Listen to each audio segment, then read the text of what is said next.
Niekas, tikrai nei vienas mėgstantis pasėdėti prie interneto, paskaitinėti elektroninę žiniasklaidą ar parašinėti komentarus negali įsivaizduoti, kiek jėgų ir noro reikia turėti žmogui, kurio kūnas atsisako paklusti valiai.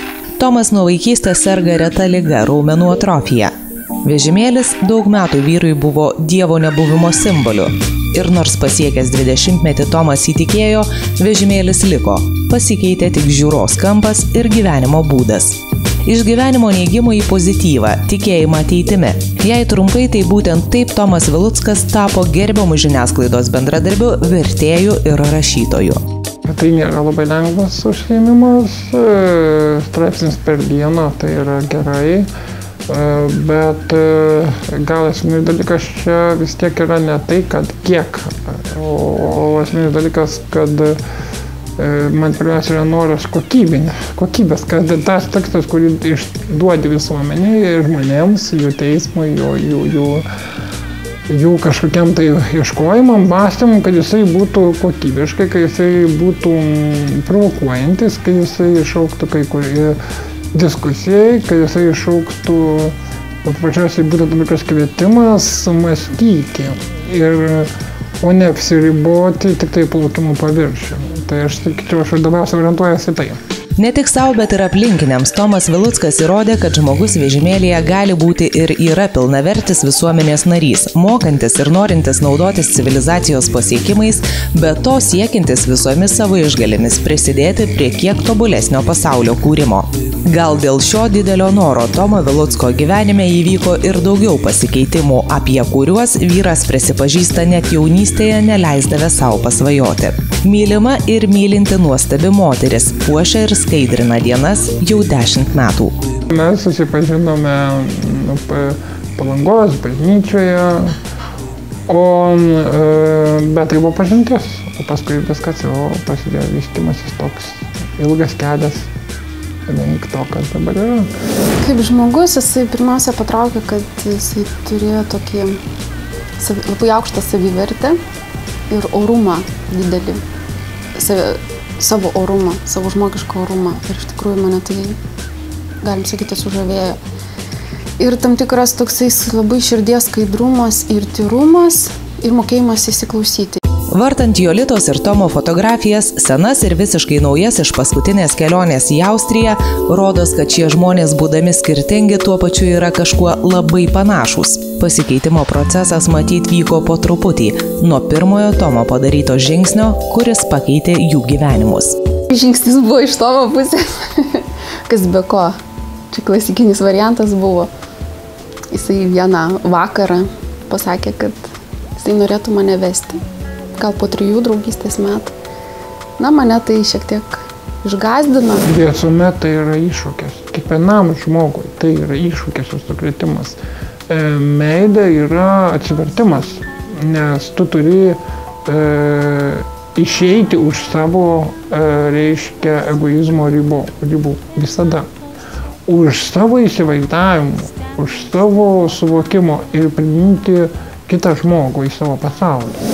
Apsisprendžiau, kai mano artima aplinka buvo prieš ir man reikėjo daryti tokį sprendimą, arba iš tikrųjų likti su Tomu, arba absoliučiai išsiskirti. Aš taip pagalvojau, dabar imčiau ir padaryčiau tą sprendimą išsiskirti ir kurti naują gyvenimą. Ir man tai pasidarė bloga. Egzistenciškai bloga.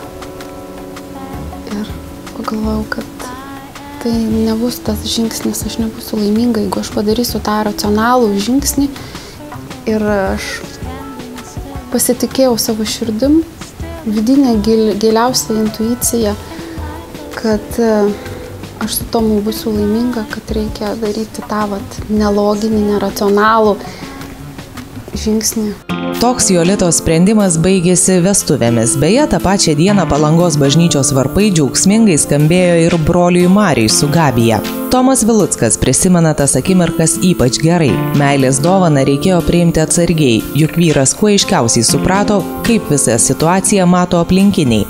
Nelengva buvo ir pačiam atrasti drąsos bei atsakyti į klausimus, kuriuos iš galvos gynė dešimtmečiais. Man reikėjo aiškiai surasti taip pat savo vyriškumą, surasti savo dar kažkokias asmenybės, momentus, kodėl, kas, kaip. Tų klausimų man buvo iki kaklo ir kovų. Ir reikėjo išlaikyti tą tam tikrą subtilumą. Tiesiog žinau, kad mes laužom kartu normas, atrodom keistai. Bet, dzin, mes gyvenam savo gyvenimą, mes esame laimingi, mums yra gera kartu. Už akių kartais taip jaučiu, kad galvoja, kad čia man labai sunku, kad aš čia neva aukoju savo gyvenimą, bet tikrai taip nėra. Prabėgo jau 7 metai nuo tos vasaros, kai Jolita ir Tomas tapo sutuoktiniais ir, kaip sakoma, per tuos metus buvo įvairiausių akimirkų. Tačiau iki šiol nebuvo momento ar situacijos, dėl kurios būtų iškilęs pavojus jų jausmams. Tomo mokėjimas įsiklausyti ir ginčą pakreipti kompromisų keliu neleidžia nueiti per toli, o ir priežasčių tam beveik nebūna. Be to, moterį ir vyrą jungia žmogiška aistra. Tu turi iš naujo atrasti tą savo sutuoktinį ir meilę jam, aistrą, nes žmonės dažnai galvoja, kad jeigu sėdintis vežimėlį, tai neturi lytinio gyvenimo.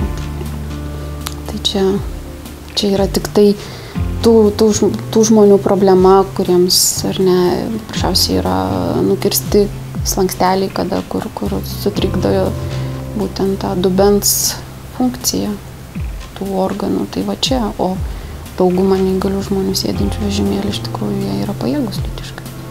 Juokiamės kalbėdami apie galimą smurtą šeimoje. Jolita sako, kad fizinis smurtas grėstų tik iš jos pusės, o Tomas patikina, kad galėtų nemažiau efektyviai smurtauti psichologiškai.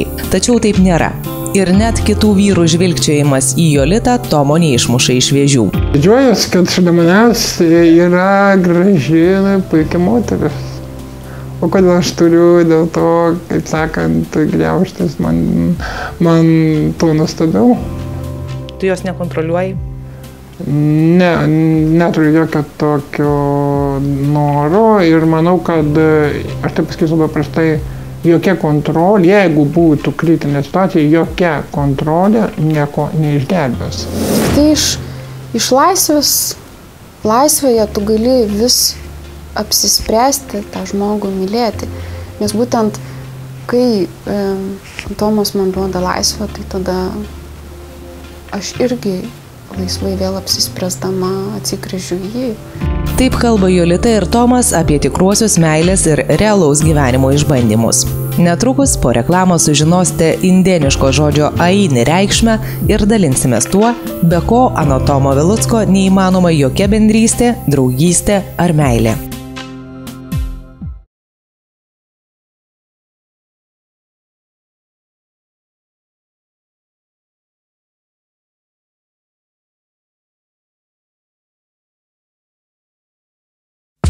Bendraujant su Viluckų pora niekaip negali nuspręsti, kurisgi iš jų yra ta stiprioji pusė – kaklas sukinėjantis galvą. Tomas jau beveik 2 dešimtmečiai yra tapęs savotiškų mokytojų ir klausytojų, kuriam išsipasakoti į nedidelę šeimos erdvę atvažiuoja draugai ir visiškai nepažįstami žmonės. Jis ne tik dirba namuose, bet ir skaito viešas paskaitas dvasinėmis teologinėmis temomis. Jo pasiklausyti, pabendrauti renkasi daugybė žmonių. Tuo tarpu Jolita neseniai apsigynė daktaro laipsnį ir Klaipėdos universitete toliau dėsto sociologiją. Man Tomą psichologiškai paremti visiškai nereikia. Tomas mane remia psichologiškai. Galim sakyti, labai įdomu, aš taip mąsčiau apie tą mūsų santykį, kad tarp mūsų yra tas, kaip senovės indėnų kalboje yra toks žodis aini, tai yra abipusės davimo ir ėmimo ryšys. Tai iš tos pusės Tomas mane labai stipriai neša morališkai, psichologiškai, emociškai, visų kuo gali vyras nešti, ne fizinė prasme moterį, ar ne? Tai mano meilė yra labai praktiška Tomui, tai yra fiziniai patarnavimai, ar ne? Jį pakelti, ryte aprengti, nuprausti, pavalgydinti, suteikti kažkokias galimybės jam jaustis laisvai, pagaliau keliauti kartu, ne, kaip aš sakau, įsimetu Tomą į mašiną ir važiuojam kur nors.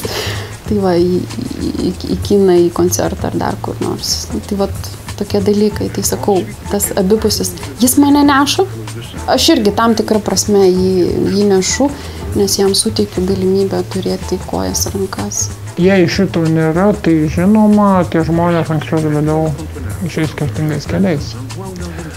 Jeigu nebus dėmesio vienas kitam, vienas kito poreikiam, vienas kito matymų, sakytume, jautraus įsiklausimo vienas kito. Tai čia aš sakyčiau pagrindinis momentas.